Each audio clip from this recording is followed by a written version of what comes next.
Welcome to Planet MicroCap. I'm your host, Robert Kraft, and joining me today is Dan Dickson. He is the CEO of Endeavour Silver Corp. It's a publicly traded company. The symbols are EXK on the NYSE and EDR on the TSX. And Endeavour Silver will be presenting at the upcoming Precious Metal Summit Beaver Creek, happening September 12th through 15, 2023. For more information, please visit precioussummit.com. And with that, Dan, thank you for joining me today. How are you doing? Happy to be here. I'm doing well. Thank you. Very good. It's great to have you on. It's been a few years since we've done an interview together. So we'll probably get into all the updates and everything like that. But first, for those who haven't heard the Endeavour Silver story, can you give us that quick overview and history of the company, and then we'll go from there?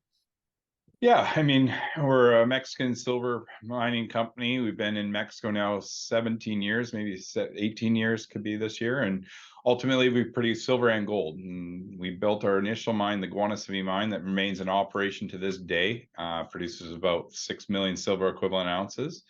And in 2007, we bought the Bolañitos mine that produces the rest of our production, about 3 million silver equivalent ounces. But the big story for us now is we're developing the Terronera Project, which is also in Mexico. It's just like what we do at Guanaceví and Bolañitos. It's an underground epithermal vein system. Ultimately, we've started construction this past quarter, and we're looking to get into production for Q4 2024. Very good. All right. So like I said, last time me and you did an interview together was, I think, back in 2020. A lot has happened with the company, I would argue, since then. I mean, even going far as to say you were CFO when we talked. Now you're the CEO. So, rather than all the different news releases that have come out in the last 3-4 years, what would you say are some of the company's highlights from the last 12 months or so? Yeah, over the last 2 years, we've actually beat guidance from a production standpoint. All that stems at Guanaceví, where we've got better grades than what we'd anticipated, what we originally drilled off.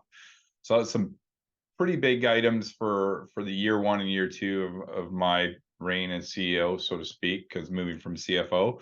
Then the other aspect is getting Terronera fully permitted. So we got it fully permanent, and we've actually signed a debt facility agreement with SocGen, Société Générale, and ING out of Europe for $120 million loan financing.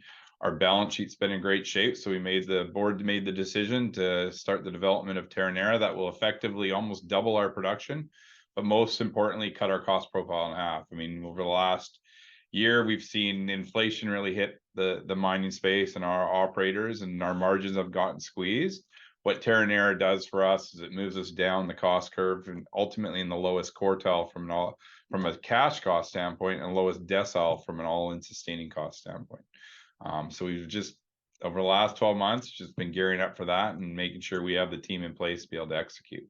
Absolutely. So on that point and building out the new facility, it's going to be called Terronera, right? Yes, exactly. So from what you can tell us, what's the timing from, okay, here are all the plans, we're ready to go, let's build, and now operational? Do you have a rough time frame of what that looks like? Yeah, absolutely. Effectively for us, for Terronera, it's 2 years. But if you really look back at our original discovery, it was about 2013 when we made the main discovery at Terronera, and we taken that through 6 different technical reports, a couple resource reports, then we did a PEA, a couple PFSs, and then a feasibility study. So you want to say it happens relatively quickly. In the mining space, unfortunately, things take quite a while. But from the standpoint of, okay, shovels in the ground to production, first pour, and ultimately commercial production, we're looking at 2 years. So Q4 2024 is when we're targeting kind of commercial production if everything goes well. Absolutely.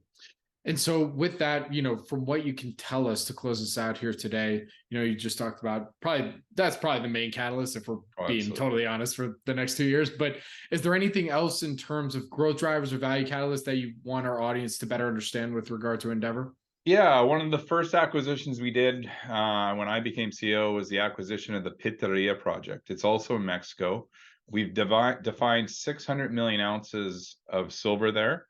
And that was actually, a lot of the work was done by the predecessor, SSR, Silver Standard. They rationalized our portfolio because they become a gold company. We're now taking that. We bought it for 35 million in cash, 35 million in shares. We're trying to advance that for something to come on behind Terronera. So we have the 2-year build at Terronera. We want to make sure we keep our development team that we've built up over the last year and give them another project to build. and we're looking at Pizzeria from an underground standpoint. So what we do at Guanaceví, Bolañitos, and ultimately at Terronera is something we want to do at Pizzeria, just again on even a larger scale. So we can take that free cash flow from Terronera and drive that and see if we continue to grow the company at Pizzeria, which is ultimately going to get us to what we think is required 25 million ounces of silver to be considered a senior silver producer. Very good. All right. Well, with that, Dan, where can our audience go and find more information on Endeavour Silver? At our website, edrsilver.com. We got lots of information there, lots of information, updates on Terronera. We have a nice actually photo log of creating to see all our viewers can see what we've been doing at Terronera with visual effects. So it's great. Very cool. All right. Well, Dan, thank you so much for joining me today. Really do appreciate it. Good luck. Stay safe. And I look forward to our next update. Yeah. Look forward to seeing you. Thank you.